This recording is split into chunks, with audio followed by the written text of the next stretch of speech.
Hello guys, I am Kailash sir. आज मैं बात करूंगा स्पेशल सेंटेंस कि कौन से ऐसे स्पेशल सेंटेंस हैं जिनकी पैसिव वॉइस भिन्न तरीकों से बनती है। बनती तो उसी प्रकार से है, लेकिन अगर वो वाक्य में आते हैं तो हम एक बार सोचते हैं कि उनकी पैसिव वॉइस कैसे बनाएं। देखते हैं। पहला हमारा जो पॉइंट है, जब वाक्य में is am are was were, is am are was were के बाद क्या है, टू आए, और टू के बाद मेन वर्ब की फर्स्ट फॉर्म आए, और फर्स्ट फॉर्म के बाद ऑब्जेक्ट आए। क्या आए? ऑब्जेक्ट आए। तो उसकी पैसिव वॉइस कैसे बनाएंगे? जैसे नीचे वाक्य लिखा है, he is to help me, ऐसे वाक्य आए तो इनकी कैसे पैसिव वॉइस बनाते हैं, वो आज हम इस क्लास में देखेंगे। अपने इस जो हम क्लास बना रहे हैं इसमें आज हम यही डिस्कशन करेंगे कि he is to help me, ऐसे वाक्य आए तो उनकी हेल्पिंग वर्ब कैसे बनाएंगे। बनाने का तरीका ऊपर लिखा हुआ है। कैसे बनाएंगे? सब्जेक्ट लिखेंगे। सब्जेक्ट कौन होगा? जो एक्टिव वॉइस का ऑब्जेक्ट होगा, मतलब ये। फिर क्या करेंगे? Is am are was were, इसमें से जो हेल्पिंग वर्ब आएगी उसके अनुसार लगाएंगे। फिर टू लगाएंगे, फिर बी, फिर मेन वर्ब की कौन सी फॉर्म लगाएंगे? Third verb. और पहले ही बताया गया है, हमेशा पैसिव वॉइस बनाते समय मेन वर्ब की थर्ड फॉर्म का ही प्रयोग करते हैं। फिर हम बाई का करेंगे, बाई के बाद ऑब्जेक्ट। ऑब्जेक्ट क्या होगा? जो एक्टिव वॉइस का क्या होगा? सब्जेक्ट होगा। जो एक्टिव वॉइस का सब्जेक्ट होगा उसी को ऑब्जेक्ट के रूप में लिखेंगे। चलो हम वाक्य देखते हैं कैसे करेंगे। He is to help me, तो आई को क्या करेंगे? Subject, I am. फिर करेंगे टू, और टू के बाद हम क्या करेंगे? बी। अब बी के बाद जो मेन वर्ब है उसका कौन सा फॉर्म लिखेंगे? Third form, helped. क्या लिखेंगे? हेल्प्ड। फिर क्या लगाएंगे? बाई। क्या लगाएंगे? बाई। और बाई के बाद जो सब्जेक्ट है, कौन सा एक्टिव वॉइस का सब्जेक्ट है, उसको किसके रूप में लिखेंगे? ऑब्जेक्ट के रूप में लिखेंगे। सब्जेक्ट क्या है? ही, उसका ऑब्जेक्ट क्या होगा? हिम। क्या होगा? हिम। दूसरा वाक्य है, you are to beat me, you are to beat me. इसका पैसिव वॉइस कैसे बनाएंगे? आई को क्या करेंगे? सब्जेक्ट बनाएंगे, आई, फिर एम, फिर टू, और टू के बाद क्या लगाएंगे? बी। बी के बाद जो मेन वर्ब है बीट, इसका क्या लिखेंगे? थर्ड फॉर्म लिखेंगे, बीटेन। क्या लिखेंगे? बीटेन। फिर बाई, और बाई के बाद जो यू है, जो सब्जेक्ट के रूप में कार्य करता है, यू, उसको किसके रूप में लिखेंगे? ऑब्जेक्ट के रूप में लिखेंगे। हमने क्या स्ट्रक्चर बताया? हमको अगर स्ट्रक्चर हमने याद कर लिया तो हमारे पैसिव वॉइस बनाना सिंपल हो जाएगा, साधारण सा हो जाएगा। Subject is am are was were, फिर टू, फिर बी, फिर मेन वर्ब की थर्ड फॉर्म, फिर बॉय, फिर ऑब्जेक्ट जो एक्टिव वॉइस का क्या होगा? सब्जेक्ट। ऐसे बनाएंगे। अब दूसरी बात करते हैं, दूसरा जो हमारा नियम है उसकी बात करते हैं। जब वाक्य में इट इज टाइम टू क्या है? इट इज टाइम टू आए, इट इज टाइम टू आए, तो उन वाक्यों की पैसिव वॉइस कैसे बनाएंगे? क्या है?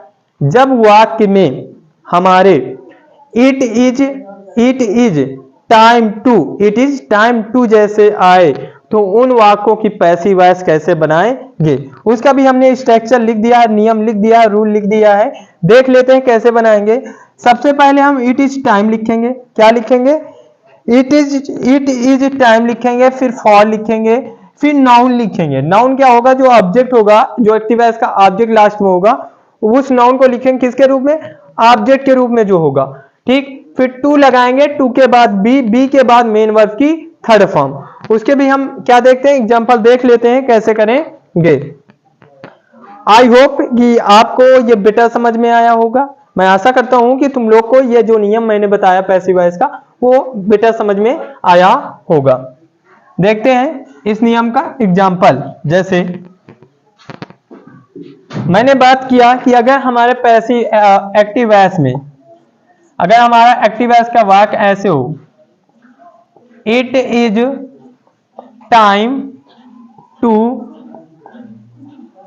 Close the shop, it is time to close the shop, ऐसे वाक्य आए हुए हों तो उसको बनाने का जो स्ट्रक्चर होता है, स्ट्रक्चर जो होता है वो ऐसे होता है, इट इज टाइम फॉर, फिर क्या लिखेंगे? फॉर के बाद क्या लिखेंगे? नाउन।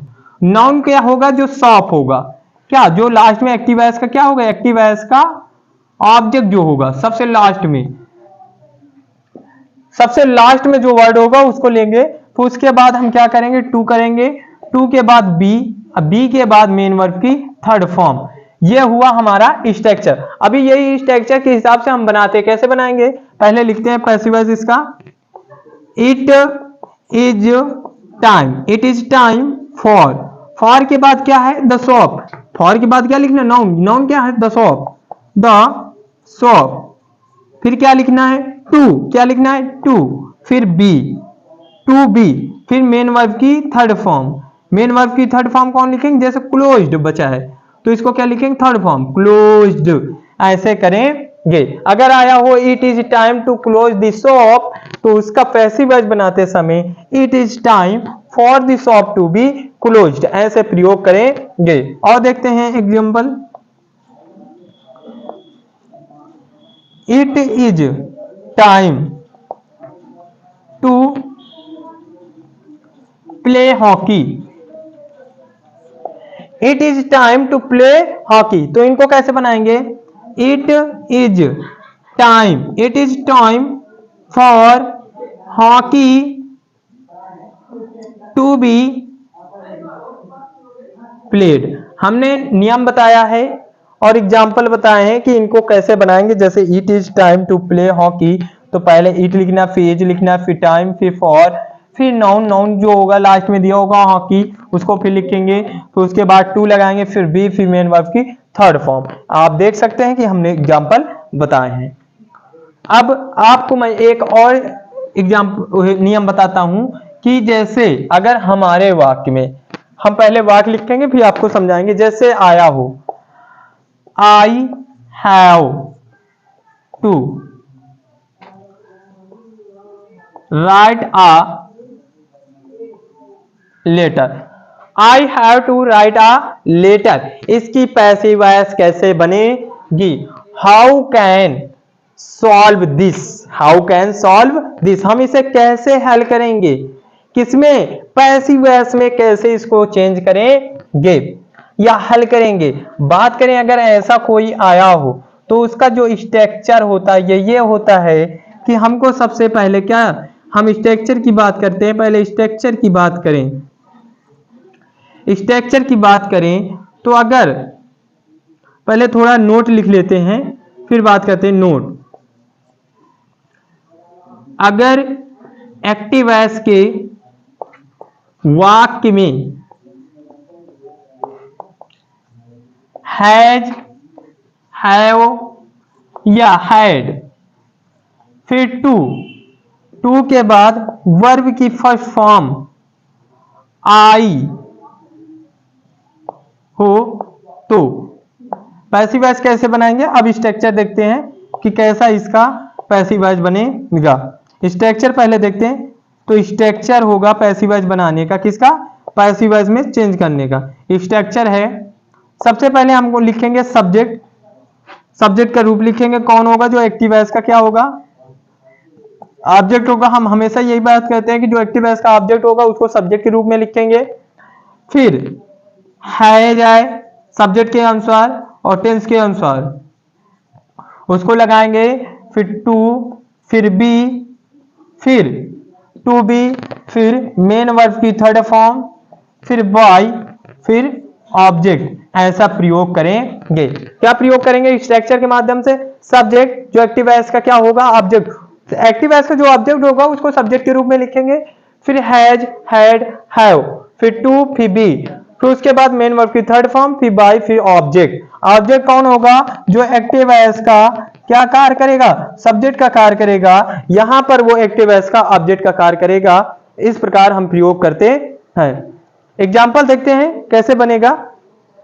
स्ट्रक्चर की बात हो गई, एग्जाम्पल देख लेते हैं।